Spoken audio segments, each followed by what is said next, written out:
Oh, hello there. I didn't see you.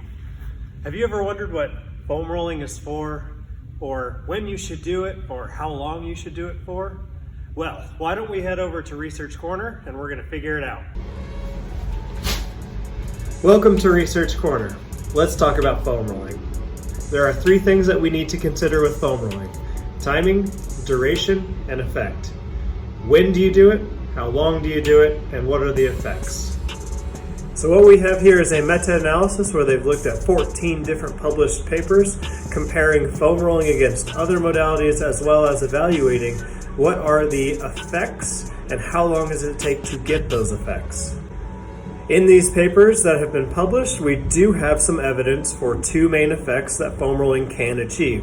Number one is joint range of motion, or basically how far can you move a joint through its normal range of motion.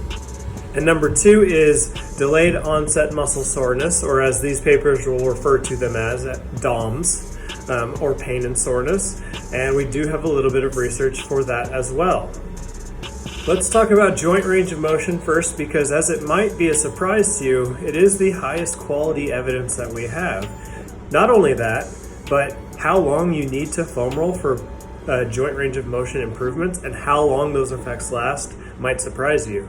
So in this one right here, they did foam rolling for 3 1-minute bouts. So they were only spending a minute per session for 3 sessions before testing range of motion.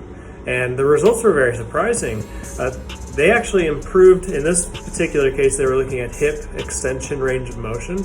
And they measured improvements for a week after a single session of foam rolling.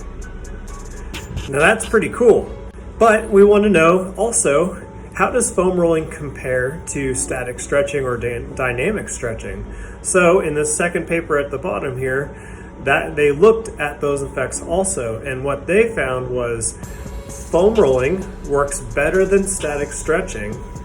It does work better together. So doing a short session of 1 minute long foam rolling sessions followed by static or dynamic stretching before a workout can greatly improve your ability to get into positions for whatever movement you're hitting that day. So maybe that's squat depth, range of motion overhead for pressing, or for pulling from a pull-up bar.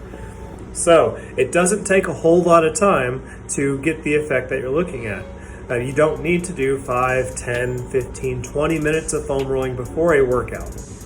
So let's get into what everybody does foam rolling for in the first place, which is pain and soreness, or that delayed onset muscle soreness that we talked about before. So we do have some research for this as well. In order to induce the soreness, they had a group of individuals do 10 sets of 10 back squats at 60% of their 1 rep max, allowing them to rest 2 minutes between each set. They took half of the individuals and they had them foam roll after the workout. They had half of the individuals not do any intervention at all. The half that did the foam rolling were doing 20-minute long foam rolling sessions afterwards. And the results were actually quite surprising. Not only did foam rolling help with the perception of pain, and they were testing pain by doing a pressure pain test.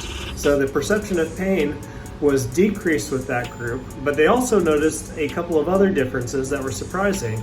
They noticed that there's an increase in vertical jump height. Also, they had improvement in muscle activation. So not only was it good for the pain and the soreness, the symptom of it, but it also enhanced performance to some degree. So how do we turn research into practical application? So if we're going into a workout and we need to get into positions that might be stiff or tight or sore, then doing 1 minute long foam rolling bouts on the area that you're targeting to allow for that improvement in joint range of motion is all you need. And if you have time to do some static stretching or dynamic stretching after that foam rolling, then great. But it doesn't take long. Literally a couple of sets of 1 minute on an area is all you really need before a workout.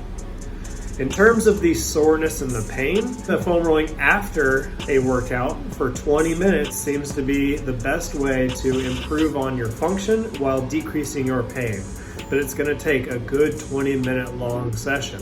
All right, that's going to do it for Research Corner. I'm going to try to bring some more videos to you coming soon, so be on the lookout for those. Take that information for what you need it for and apply it, and let me know how it goes.